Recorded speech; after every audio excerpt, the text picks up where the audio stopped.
Sakit flu yang paling gak enak itu kalau lagi penyakitan kayak ini jadi nggak bisa ke sekolah, nggak bisa ngumpul sama teman-teman karena nanti mereka juga ikut ketularan. Kadang kalau kita maksa ke sekolah, kita malah dijauhin karena menyebar penyakit atau menyebar virus. Nah, kalau sudah dicap kayak gitu, aku sih tidak tersinggung. Malah aku penasaran, sebenarnya virus itu apa sih? Bukannya sakit itu disebabkan oleh bakteri ya? Tapi dulu kan ibu sering bilang, mungkin ini karena kehujanan, basah, terus dingin, jadi suhu badan kita naik.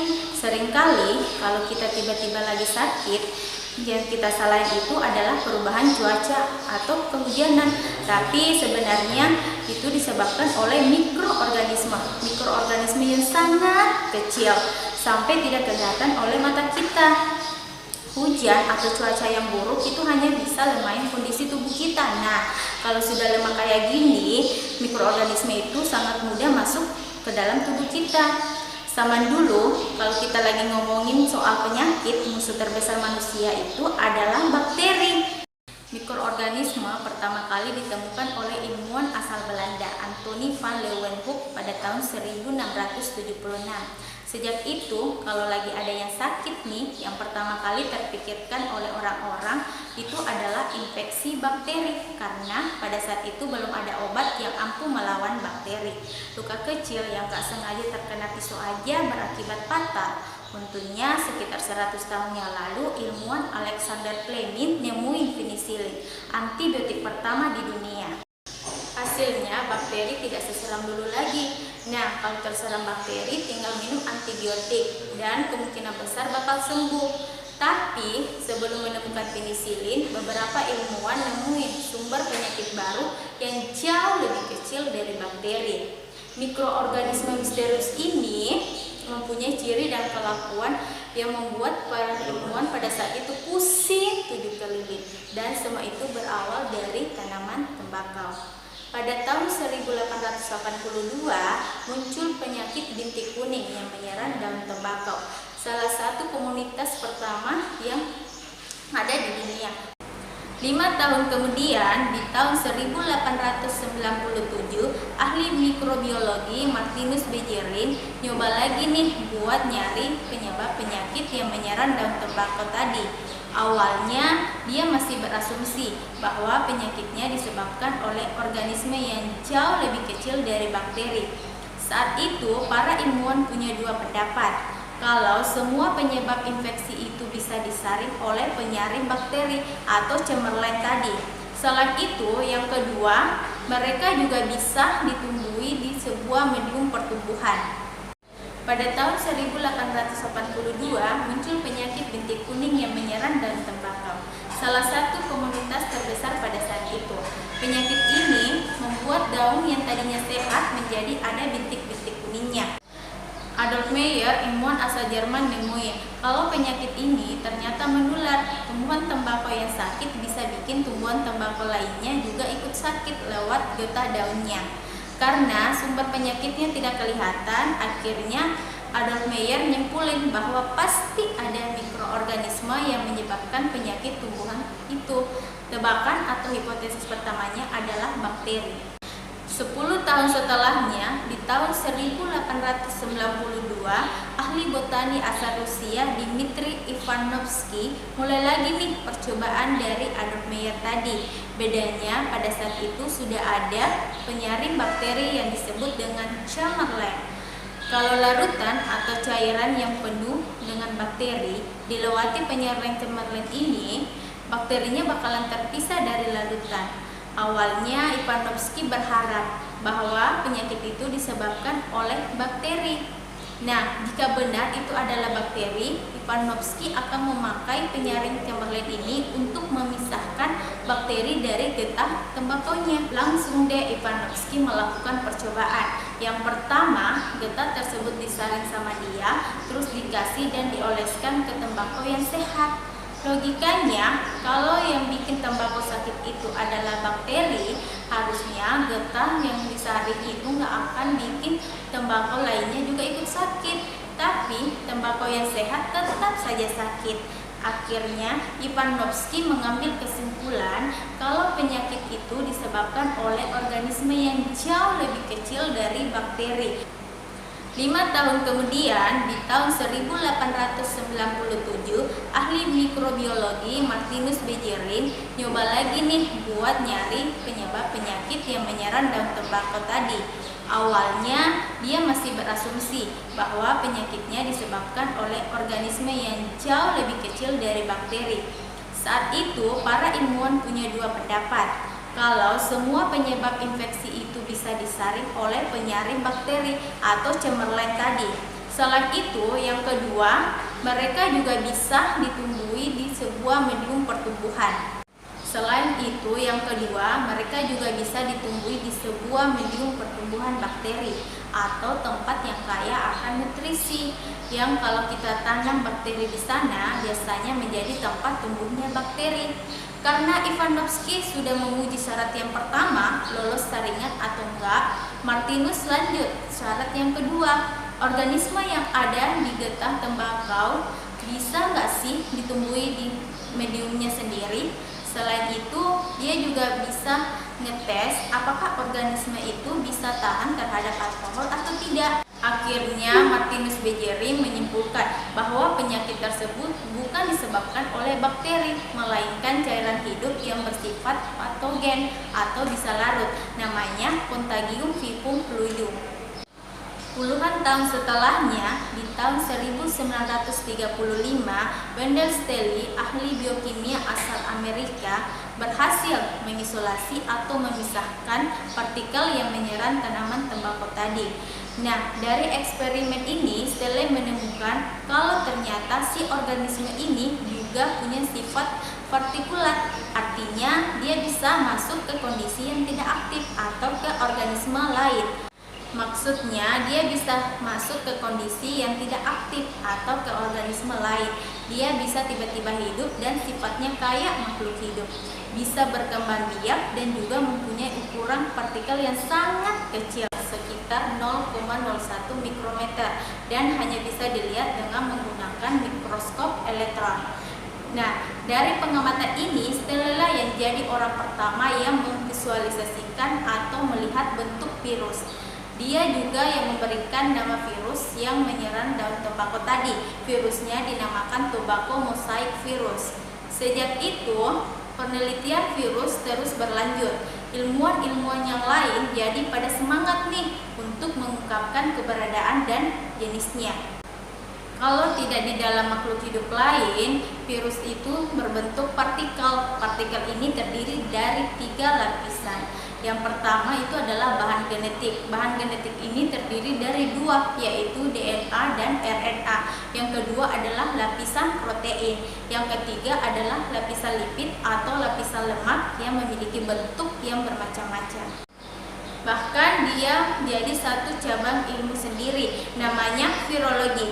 Saat ini ilmuwan sudah lebih banyak tahu tentang virus. Di alam ini, unit terkecil dari makhluk hidup itu adalah sel, tapi virus itu tidak berasal dari sel karena mereka punya ukuran yang beragam. Ketika virus berada dalam bentuk partikel, dia tidak bisa berkembang biak, jadinya malah mirip zat kimia biasa dan bukan makhluk hidup. Tetapi kalau partikel ini masuk ke dalam makhluk hidup lain, kayak bakteri, virus jauh lebih hidup dan mampu memperbanyak diri. Dan di sini dia dapat mempengaruhi kerja makhluk hidup yang dimasukinya. Biasanya bisa bikin makhluk hidup itu sakit, kayak flu akut tadi nih.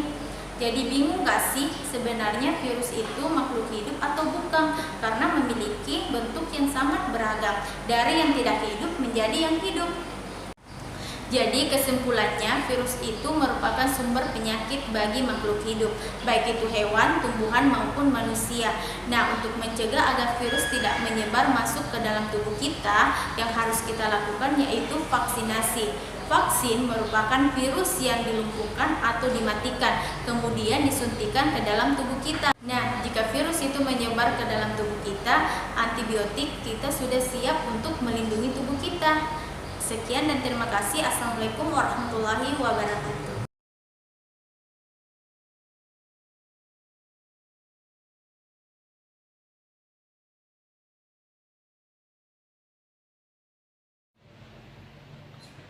Oke, sekarang kita akan belajar mengenai virus. Kalau kita belajar mengenai virus, maka kalian harus mengetahui satu, ciri-ciri virus, terus penemuan virus, struktur virus,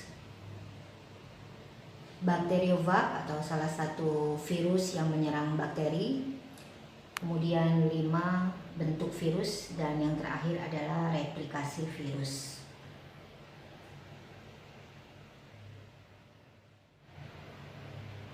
Sekarang kita masuk ke ciri-ciri virus.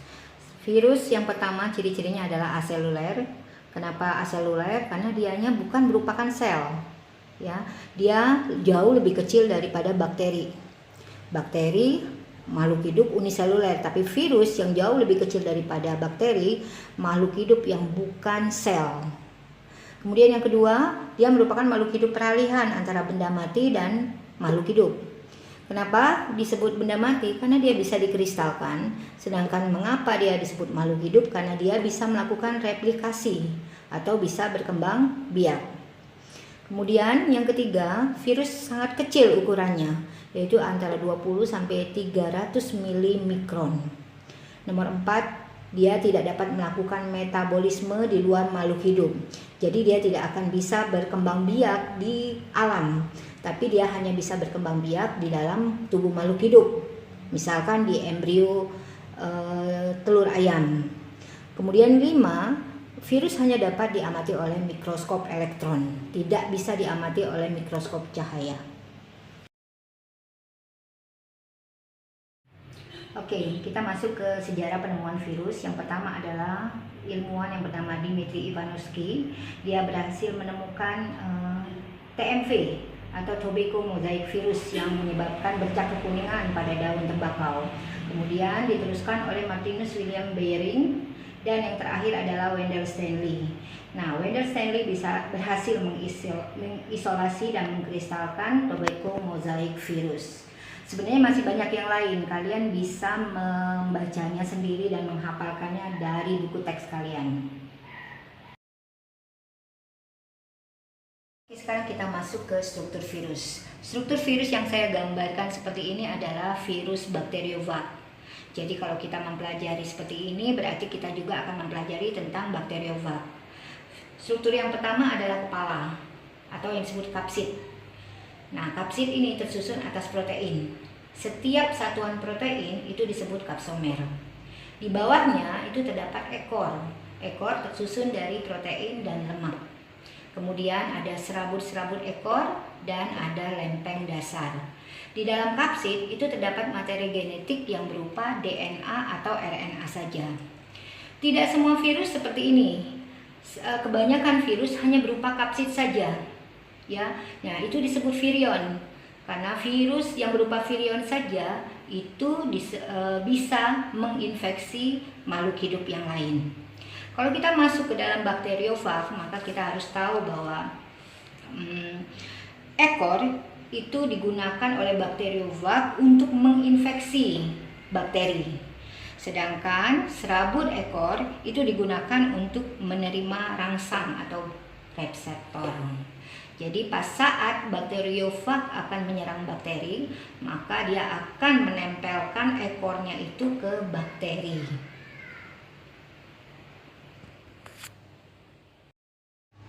Oke, sekarang kita memasuki bentuk-bentuk virus. Bentuk virus itu yang pertama adalah helical. Dia bentuknya seperti batang ya. Kemudian DNA atau RNA-nya ada di seperti ini di dalamnya. Kemudian ada yang berbentuk icosahedral ya. Jadi ini hanya berupa kapsidnya saja ya. Jadi hanya berupa kapsid saja itu sudah merupakan virus. Nah, yang berbentuk icosahedral ini sebenarnya terdiri dari 20 segitiga sama sisi. Kemudian ada yang berbentuk seperti bola. Sebenarnya yang bola ini adalah bentuk icosahedral. Seperti contohnya ini adalah virus HIV. Dan yang terakhir adalah bentuk kompleks. Ini contohnya adalah bakteriofag. Nah, bentuk kompleks sering juga disebut dengan bentuk T, di mana DNA atau RNA-nya semuanya ada di dalam kapsidnya. Kemudian ada lagi virus yang diselubungi oleh kapsul, sampul, atau yang disebut dengan envelope. Nah, virus yang diselubungi oleh envelope berarti virus yang lebih ganas daripada virus yang tidak diselubungi oleh envelope. Ini contohnya adalah virus HIV. Ya. Kita masuk ke replikasi virus. Tadi saya sudah katakan bahwa replikasi virus itu hanya bisa terdapat di dalam sel makhluk hidup. Kita ambil contoh adalah bakteriofag. Nah, bakteriofag itu bisa berkembang baik secara lisogen maupun litik. Kita sekarang ambil lisogen dulu ya. Nah, ini kalau ini bakteri yang sehat. Kemudian ada bakteriofag yang menempel di dinding sel bakteri. Kemudian ini namanya fase adsorpsi. Kemudian bakteriofag akan mengeluarkan enzim yang namanya lisosim sehingga membuat dinding sel bakteri akan menjadi lunak.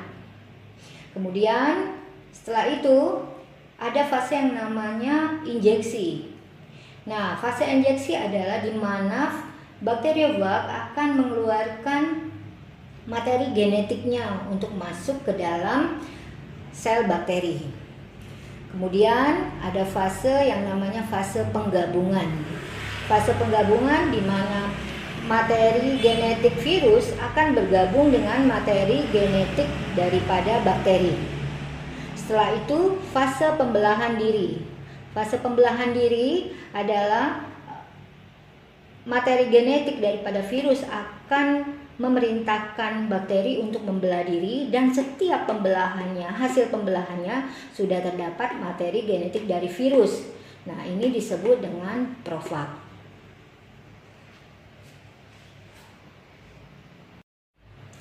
Untuk fase litik, itu litik berasal dari kata lisis, yaitu pecah. Jadi fase litik itu berarti nanti virus akan memecahkan sel inangnya. Sekarang sel inangnya adalah berupa bakteri. Nah, kita akan mulai seperti tadi ada fase adsorpsi, kemudian ada fase injeksi. Tapi untuk litik maka fasenya akan langsung ke sini, yaitu di mana setelah bakteriofag memasukkan materi genetiknya, maka dia akan memerintahkan bakteri untuk membentuk bagian-bagian dirinya. Ini bagian-bagian diri daripada bakteriofag. Kemudian ini adalah fase sintesis namanya. Kemudian nanti dia akan membuat bagian-bagian dirinya utuh kembali. Ini namanya fase perakitan. Jadi terlihat kan bentuknya utuh kembali. Kemudian yang terakhir adalah dia akan memecahkan sel bakteri atau sel inangnya sehingga bakteriofag yang sudah terbentuk akan keluar. Fase lisogen itu bisa menjadi fase litik apabila tubuh inang yang dikuasainya imunitasnya lemah.